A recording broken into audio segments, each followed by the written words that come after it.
Renne nächtlich an meinem Schlaf hintendrein, trotz dem ganzen vielen Doxylamin. Ist nicht gemacht zum Schäfli zählen, wenn die Schafe dir nächtlich Fragen stellen, bögen und dich dann noch beißen, dir die allerletzten Nerven ausreissen und die Worte wie Monster frissen, Gedanken auseinanderreissen. Karussell immer schneller Fahrt fühlt sich an wie Probe liegen für einen Sarg. Stellt sich bloß noch eine andere Frage. Da ist ein Schriftzug und er sagt, dass dich die Nacht mehr als der Tag plagt. Dabei wird die Nacht da zum Erholen. Doch du liegst bloß, Schlaf wird gestohlen. Von dem Ticken von der Uhr, Tick-Tack, während dein Kopf nur macht, Flick-Flack.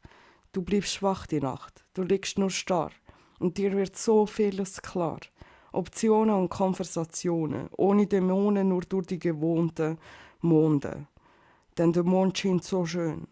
Ist schon fast verpönt, nächtliches Wiedersehen. So viel Mondschein, wie du fängst, kommt dir die Sonne gleich ab die Hand. Denn die Energie, die du brauchst, schraubt dir bei Abwesenheit den Schnuff. Du liegst nur da, schaust Stielen an, in die Decke gehüllt, mit Müdigkeit gefüllt. Doch deine Augen sind hellwach. So viel Chaos, jede Nacht. Denk so viel nach, bis die Grübelkeit. Lieg im Bett zu zweit, doch kämpf allein. Will nicht von deiner Seite weichen, doch dir auch nicht vom Kampf was beichten. Schau kurz auf die Zeit, dann drehe ich mich. Wo sind bloß all die Stunden hin?